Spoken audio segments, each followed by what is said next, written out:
এভাবে আবার আনলে কেন?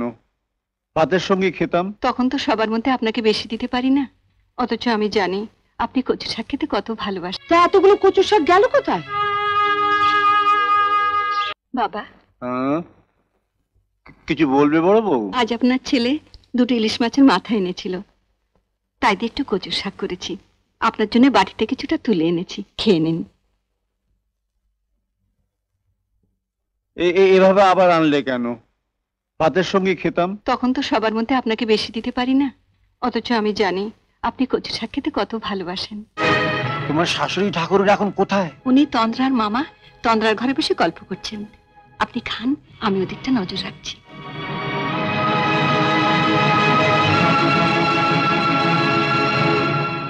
আপনি খান বাবা।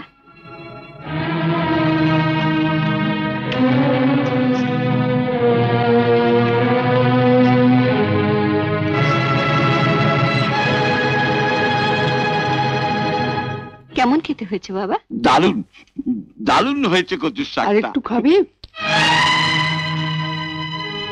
দাও। বুঝলেন যাও, আমার আবার দয়ার শরীর, কারো মনে দুঃখ দিতে পারি না।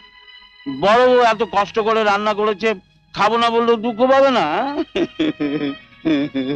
কি পটেশ্বরীর মতন হাঁ করে দাঁড়িয়ে দেখছো কি?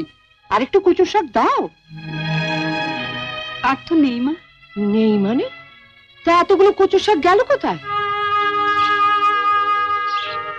কচু শাক হয়েছে শুনে লতু এক বাটি নিয়ে গেছে। কিন্তু তবু তো থাকার কথা। ঠিক আছে, তোমার তো খাওয়া হয়নি, তোমারটাই না হয় একে দিয়ে দাও। আমার ভাই যখন মুখ ফুটে চেয়েছে। আমার জন্য রাখিনি মা, রাখলে বলতে হতো না, দিয়ে দিতাম। ইস, আমি খেয়ে ফেললাম, নইলে তো আমারটাই দিয়ে দিতে পারতাম। ঠিক আছে, তো তোমার কর্তার জন্য তো নিশ্চয়ই তুলে রেখেছো, তো সেটাই না হয় দাও। ওর জন্য রেখেছিলাম, আপনি চাইলেন, দিয়ে দিলাম। ও, একটুও নেই? মেজ ঠাকুরপুর জন্য এক বাটি তুলে রেখেছি, যদি বলেন।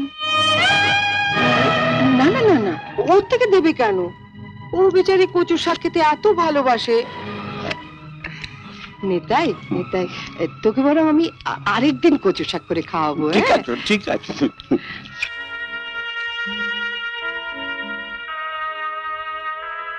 বাবা, আপনি খাচ্ছেন না, চুপচাপ বসে আছেন। না, খাচ্ছি খাচ্ছি।